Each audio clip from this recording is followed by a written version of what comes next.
ദൈവനാമത്തിന് മഹത്വമുണ്ടാകട്ടെ. നമ്മുടെ വളരെ പ്രത്യേകതയുള്ള പഠന പരമ്പരയുടെ 45ാമത്തെ അവതരണത്തിലാണ്.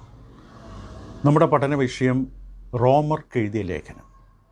പുതിയ നിയമത്തിലെ ഈടുറ്റ, ആഴമേറിയ, ഗഹനമേറിയ ഒരു പുതിയ വിശ്വാസി അവശ്യം അറിഞ്ഞിരിക്കേണ്ട അടിസ്ഥാന വിശ്വാസ വിഷയങ്ങൾ ഉൾക്കൊള്ളുന്ന ഒരു ലേഖനം, റോമർക്ക് ലേഖനം.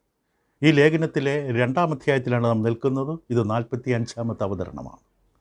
നാം ചിന്തിച്ചുകൊണ്ടിരിക്കുന്നത് 2-ാം അധ്യായത്തിൻ്റെ 17 മുതലുള്ള വേദഭാഗങ്ങളാണ്. ഇവിടെ പൗലോസ് അപ്പോസ്തലൻ യഹൂദജനത്തോടുള്ള തൻ്റെ കുറ്റാരോപണം ഒരു വിധത്തിൽ 2-ാം അധ്യായത്തിൻ്റെ 17 മുതൽ അവിടെ ആരംഭിക്കുകയാണ്, തുടരുകയാണ് എന്ന് പറയാം. യഥാർത്ഥ യഹൂദനാരാണ്? എഴുന്നേറ്റ് നിൽക്കുക. നാം ഈ വിഷയത്തിന് കൊടുത്തിരിക്കുന്ന തലക്കെട്ടതാണ്. നിങ്ങളിൽ യഥാർത്ഥ യഹൂദനുണ്ടെങ്കിൽ എഴുന്നേറ്റ് നിൽക്കാം. ഇതാണ് പൗലോസിൻ്റെ വിഷയം. ഇപ്പോൾ പൗലോസ് യഹൂദന്മാരോട് ഇടപെട്ടുകൊണ്ടിരിക്കുന്നു. റോമലേഖനം 2-ാം അധ്യായം 17 മുതൽ 29 വരെ ആണ് നമ്മുടെ പഠന വിഷയം. ഇതിൽ നിന്ന് ചില കാര്യങ്ങൾ ഇതിനു മുമ്പുള്ള നമ്മുടെ അവതരണങ്ങളിൽ നാം പരിശോധിച്ച് കഴിഞ്ഞു. ഈ വേദഭാഗത്തിലുടനീളം പൗലോസ് വ്യക്തമായി ഊന്നൽ കൊടുക്കുന്നത് എന്താണ് ഒരു യഹൂദനെ യഥാർത്ഥത്തിൽ യഹൂദനാക്കുന്നത്, എന്ത് വിശേഷത ആണ് ഒരു യഹൂദനെ യഹൂദനാക്കുന്നത്. ഈ വേദഭാഗത്തിൻ്റെ ഉപസംഹാരം 28-29 വാക്യത്തിനാണ്. അവിടെ ഇങ്ങനെ പറഞ്ഞ പോലെ അവസാനിപ്പിക്കും. പുറമേ യഹൂദനായവൻ യഹൂദനല്ല, പുറമേ ജഡത്തിലുള്ളത് പരിച്ഛേദനയുമല്ല, അകമേ യഹൂദനായവൻ അത്രേ യഹൂദൻ. അക്ഷരത്തിലല്ല, ആത്മാവിലുള്ള ഹൃദയ പരിച്ഛേദനയത്രേ പരിച്ഛേദന. അവന് മനുഷ്യരാലല്ല ദൈവത്താൽ തന്നെ പുകഴ്ച ലഭിക്കും. എത്ര അനുഗ്രഹീതമായൊരു ആത്മീക സത്യമാണ്. ഇന്നത്തെ കാലഘട്ടത്തിൽ മനുഷ്യൻ വളരെ ശ്രദ്ധയോടെ മനസ്സിലാക്കിയിരിക്കേണ്ട ദൈവിക വെളിപാട്. യഥാർത്ഥ യഹൂദൻ, സത്യസന്ധനായ യഹൂദൻ, ദൈവം അംഗീകരിക്കുന്ന യഹൂദൻ അതാരാണ് എന്ന് ഈ വേദഭാഗത്തിൽ യഹൂദന്മാരെ കാണിച്ചു കൊടുക്കുകയാണ്. ഒരു യഥാർത്ഥ യഹൂദൻ ബാഹ്യമായ കർമ്മങ്ങളിൽ അടിസ്ഥാനപ്പെട്ടവനല്ല, ബാഹ്യമായ കാര്യങ്ങൾ കൊണ്ടല്ല ഒരു യഹൂദനെ യഹൂദനായി അംഗീകരിക്കേണ്ടത്. യഥാർത്ഥ പരിച്ഛേദന ബാഹ്യവും ശരീരത്തിൻ്റേതുമല്ല. പകരം യഥാർത്ഥ യഹൂദൻ ആന്തരികമാണ്. അവൻ്റെ ഹൃദയത്തിൽ ദൈവത്തോടുള്ള ബഹുമാനവും ഭയവുമാണ്. പുറമേ യഹൂദനായവൻ യഹൂദനല്ല. അപ്പോൾ അകമേയുള്ള യഹൂദാവസ്ഥ, അകമേ ദൈവത്തോടുള്ള ബന്ധം, അതാണ് ഒരാളെ യഥാർത്ഥത്തിൽ യഹൂദനാക്കുന്നത്.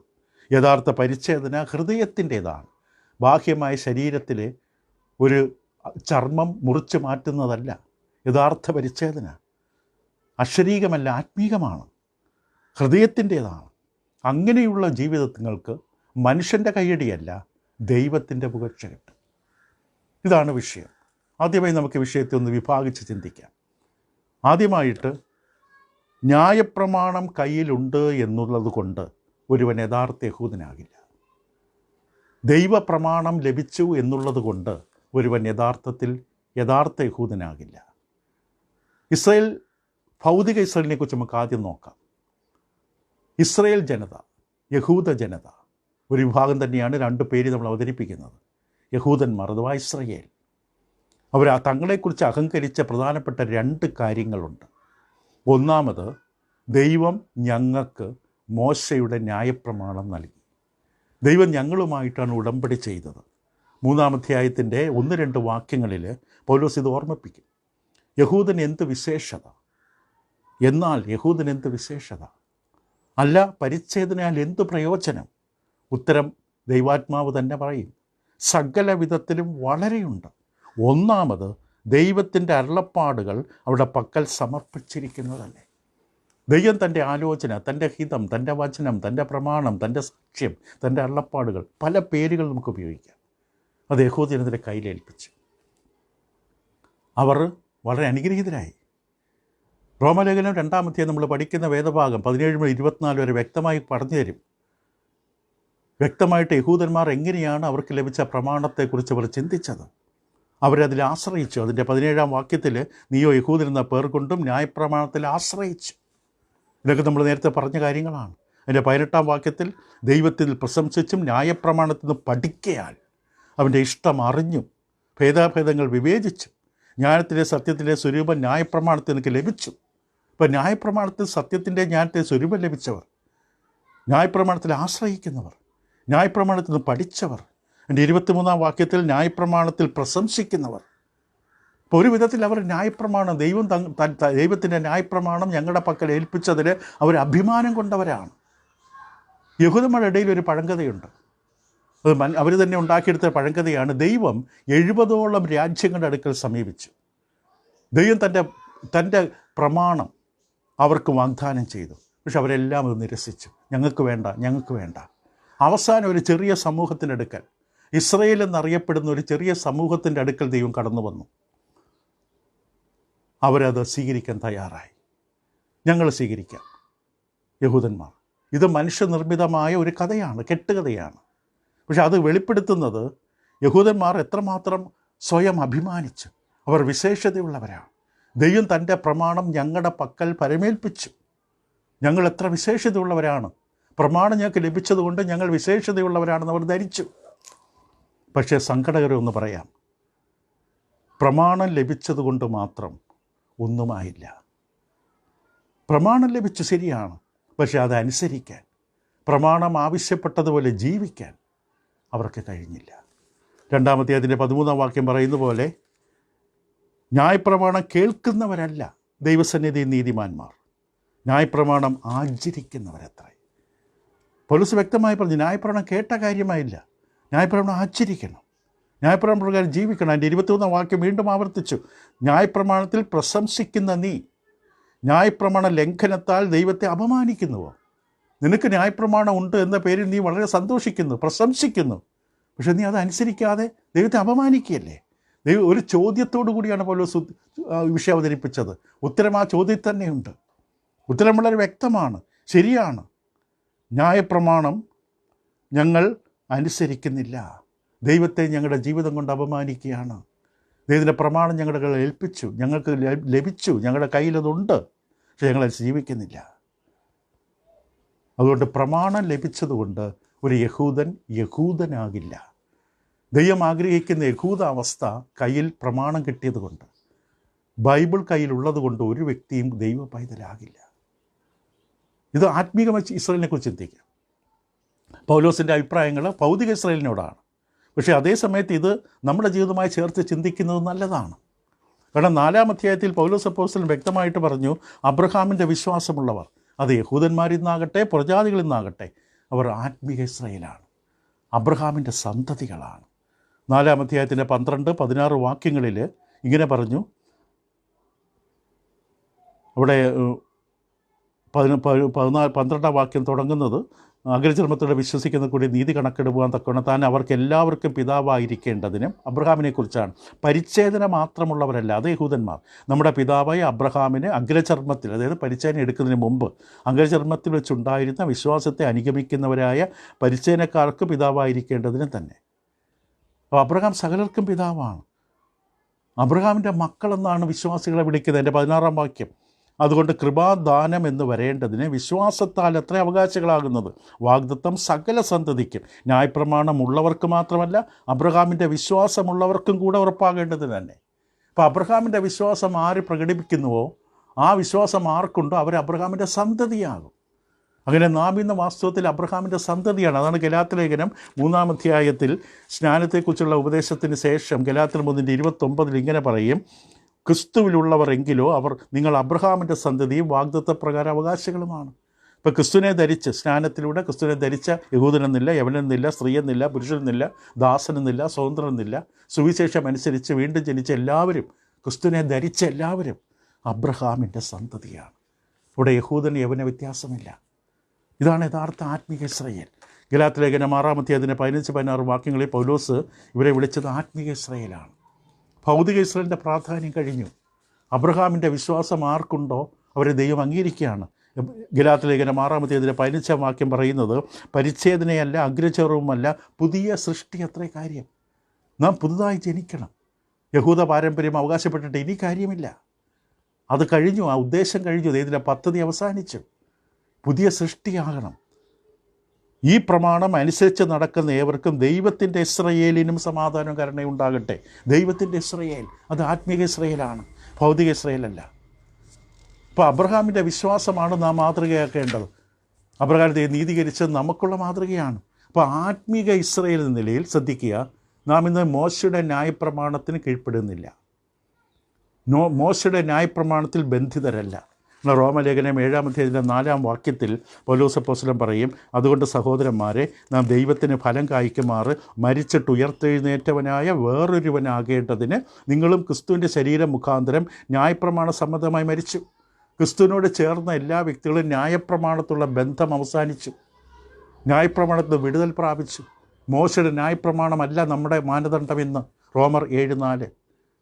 അതിൻ്റെ അർത്ഥം നമുക്ക് പ്രമാണമില്ലെന്നല്ല. കൊരിന്ത്യർക്ക് എഴുതിയ ലേഖനം 1 കൊരിന്ത്യർ 9:21 പൗലോസ് അപ്പോസ്തലൻ വളരെ വ്യക്തമായിട്ട് പറയും, ദൈവത്തിന് ന്യായപ്രമാണമില്ലാത്തവനാകാതെ ക്രിസ്തുവിന് ന്യായപ്രമാണമുള്ളവനായിരിക്കെ ന്യായപ്രമാണമില്ലാത്തവരെ നേടേണ്ടതിന് ഞാൻ ന്യായപ്രമാണമില്ലാത്തവർക്ക് ന്യായപ്രമാണമില്ലാത്തവനെ പോലെയായി. നാം ഇന്ന് ഏത് പ്രമാണത്തിന് കീഴിലാണ്? ക്രിസ്തുവിൻ്റെ ന്യായപ്രമാണമുള്ളവനാണ്, ക്രിസ്തുവിൻ്റെ പ്രമാണത്തിന് കീഴിലാണ്. അതാണ് തികവുള്ള പ്രമാണം, സ്വാതന്ത്ര്യം തരുന്ന തികവുള്ള പ്രമാണം. യാക്കോബിൻ്റെ ഭാഷയിൽ യാക്കോബ് 1:25. പ്രമാണമില്ലെങ്കിൽ നമ്മൾ ഒരിക്കലും പാപികളാണെന്ന് തിരിച്ചറിയില്ല.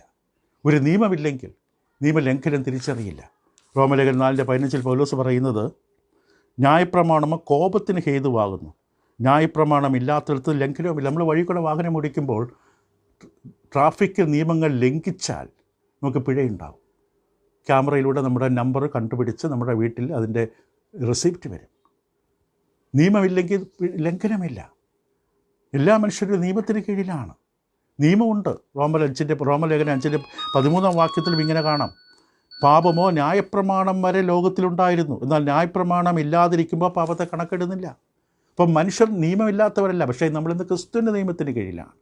പഴയ നിയമം, ന്യായപ്രമാണം ക്രൂസിൽ ക്രിസ്തു തറച്ചു നീക്കി ഒരു പുതിയ പ്രമാണത്തിൻ്റെ രക്തം കൊണ്ട് സമ്പാദിച്ചു. നാം ഇന്ന് ക്രിസ്തുവിൻ്റെ നിയമത്തിന് കീഴിൽ, പുതിയ നിയമത്തിൻ്റെ കീഴിൽ, പുതിയ ഉടമ്പടിയുടെ കീഴിലാണ്. എബ്രായ ലേഖനം 9-ാം അധ്യായത്തിൻ്റെ 15 മുതൽ 17 വരെ അതിനെക്കുറിച്ച് വിശദമായി എബ്രായ ലേഖൻ പറയും. എബ്രായർക്കെതിരെ ലേഖനം 9-ാം അധ്യായം 15 മുതൽ കേൾക്കാം. അത് നിമിത്തം ആദ്യ നിയമത്തിലെ ലംഘനങ്ങളിൽ നിന്നുള്ള വീണ്ടെടുപ്പിനായി ഒരു മരണമുണ്ടായിട്ട് നിത്യാവകാശത്തിൻ്റെ വാഗ്ദത്തം വിളിക്കപ്പെട്ടവർക്ക് ലഭിക്കേണ്ടതിന് അവൻ, അതായത് ക്രിസ്തു, പുതിയ നിയമത്തിൻ്റെ മധ്യസ്ഥനാകുന്നു. നിയമമുള്ളയിടത്ത് നിയമകർത്താവിൻ്റെ മരണം തെളിവാൻ ആവശ്യം. മരിച്ച ശേഷമല്ലോ നിയമം സ്ഥിരമാകുന്നത്. നിയമകർത്താവിൻ്റെ ജീവകാലത്തോളം അതിനുറപ്പില്ല. ക്രിസ്തു ക്രൂസിൽ മരിച്ചുകൊണ്ട് പുതിയ നിയമം സ്ഥാപിച്ചു. നാം നിയമത്തിൻ്റെ കീഴിലാണ്. പുതിയ നമ്മളെ ഉപദേശിക്കുന്നു, പുതിയ നമ്മളെ പ്രബോധിപ്പിക്കുന്നു, പുതിയ നമ്മുടെ തെറ്റുകൾ തിരുത്തി തരുന്നു, പുതിയ നമ്മളെ തർജ്ജന ചെയ്യുന്നു, പരിശീലിപ്പിക്കുന്നു, ബലപ്പെടുത്തുന്നു. ഇതാണ് പുതിയ നിയമത്തിൻ്റെ ഉദ്ദേശം. പൗലോസ് അപ്പോസ്തലൻ തിമോത്തിയോസിനെ കൃത്യമായി പറഞ്ഞു, എല്ലാ തിരുവെഴുത്തും ദൈവശ്വാസീയമാകിയാൽ ദൈവത്തിൻ്റെ മനുഷ്യൻ സകല സൽപ്രവൃത്തികൾക്ക് വക പ്രാപിച്ച് തികഞ്ഞവനാകേണ്ടതിന് എൻ്റെ ഗുണീകരണത്തിനും നീതിയുടെ അഭ്യസനത്തിനും പ്രയോജനമുള്ളതാണ്. നമ്മളെല്ലാ വിധത്തിലും അഭ്യസിപ്പിക്കുകയാണ്. എത്ര അനുഗ്രഹമാണ് നമുക്ക് ഈ വചനം, ബൈബിൾ നമ്മുടെ കയ്യിലുണ്ട് എന്നുള്ളത്. പുതിയ ഉടമ്പടി നമുക്ക് ദൈവം തന്നു. ദൈവം ഉടമ്പടി പ്രവേശിച്ചൊരു പുതിയ നിയമം തന്നു. ഇതിനേക്കാളും അനുഗ്രഹം ഇത് മറ്റൊന്നില്ല. ദൈവത്തിൻ്റെ ഏറ്റവും വലിയ ദൈവിക ഗ്രന്ഥം, ദൈവശ്വാസീയ ലഭിച്ച ഗ്രന്ഥം, നമ്മുടെ കാലിന് ദീപവും പാതയ്ക്ക് പ്രകാശമായ എൻ്റെ കൽപ്പനകൾ, നമ്മളെ തിരിച്ച് സ്വർഗമെന്ന ഭവനത്തിൽ എത്തിക്കാനുള്ള വഴികാട്ടി ദൈവത്തിൻ്റെ വിശുദ്ധ ഗ്രന്ഥം. അതിൻ്റെ മൂല്യം വിലയേറിയതാണ്, നമ്മളെ വഴി നടത്തുന്നതാണ്, സുരക്ഷിതമായി നമ്മളെ സ്വർഗത്തിൽ എത്തിക്കുന്നതാണ് ദൈവത്തിൻ്റെ വിശുദ്ധ ഗ്രന്ഥം. അതുകൊണ്ട് കയ്യിൽ ബൈബിൾ ഉണ്ട് എന്നുള്ളത് കൊണ്ട് മാത്രം അതിൻ്റെ കൽപ്പനകളും ശാസനകളും ദൈവത്തിൻ്റെ മുന്നറിയിപ്പുകളും ഒന്നും നാം സ്വീകരിക്കാൻ തയ്യാറല്ലെങ്കിൽ, അനുസരിക്കാൻ തയ്യാറല്ലെങ്കിൽ, ഈ ഗ്രന്ഥം കയ്യിലുള്ളത് കൊണ്ട് ഒരു പ്രയോജനമില്ല. വീട്ടിൽ പല പല പരിഭാഷകളുള്ള ബൈബിളുകളുണ്ട്, ഇങ്ങനെ ഷെൽഫിൽ അടുക്കി വെച്ചിരിക്കുന്നുണ്ട്. അതുകൊണ്ട് എന്ത് പ്രയോജനം? അത് വായിക്കാനോ അനുസരിക്കാനോ അത് കേൾക്കാനോ ചിന്തിക്കാനോ തയ്യാറല്ലെങ്കിൽ അത് അസംബന്ധമാണ്. ഈ ബൈബിൾ കയ്യിലുണ്ടതുകൊണ്ട് ഞാൻ ക്രിസ്ത്യാനി എന്ന് ചിന്തിക്കുന്നത്. ഒരു മനുഷ്യൻ വഴിതെറ്റി ഇങ്ങനെ വനാന്തരത്തിൽ അകപ്പെട്ട് കിടക്കുകയാണ്. അവൻ്റെ കയ്യിൽ ദിക്ക് കാട്ടി, അതായത് വടക്ക് നോക്കി യന്ത്രമുണ്ട്, പക്ഷെ അവൻ നോക്കാൻ തയ്യാറല്ല. അവൻ്റെ ലക്ഷ്യത്തിൽ എത്താൻ സഹായിക്കുന്ന യന്ത്രം അവൻ്റെ പോക്കറ്റിലുണ്ട്, പക്ഷെ അവൻ നോക്കാൻ തയ്യാറല്ല. അല്ലെങ്കിൽ ഒരു മനുഷ്യൻ പരിചിതമില്ലാത്തൊരു സ്ഥലത്തൂടെ സഞ്ചരിക്കുന്നു, അവൻ്റെ കയ്യിൽ ഭൂപടമുണ്ട്, അവൻ്റെ പോക്കറ്റിൽ ചുരുട്ടി വെച്ചിട്ടുണ്ട്, പക്ഷെ അത് നോക്കി പരിശോധിക്കുന്നാൽ ഇപ്പോൾ എവിടെയാണ്, അടുത്ത സ്ഥലത്തേക്ക് പോകാനുള്ള വഴി എന്താണ്, അത് നോക്കുന്നില്ല. അല്ലെങ്കിൽ ഇങ്ങനെ യാത്രക്കാരൻ ചൂണ്ടുമലയുടെ കീഴിൽ നിൽക്കുകയാണ്, താൻ പോകേണ്ട ദിശ എങ്ങോട്ടാണ് അത് മനസ്സിലാക്കിയിട്ട് അവിടെ നിന്ന് അനങ്ങുന്നില്ല, അവിടെ തന്നെ നിൽക്കുകയാണ്. ഈ അവസ്ഥയാണ് അനേകർക്കും. കയ്യിൽ ബൈബിളുണ്ട്. യഹൂദന്മാരെ സംബന്ധിച്ച് മോശയുടെ പ്രമാണം ദൈവയുടെ കയ്യിലേൽപ്പിച്ചു.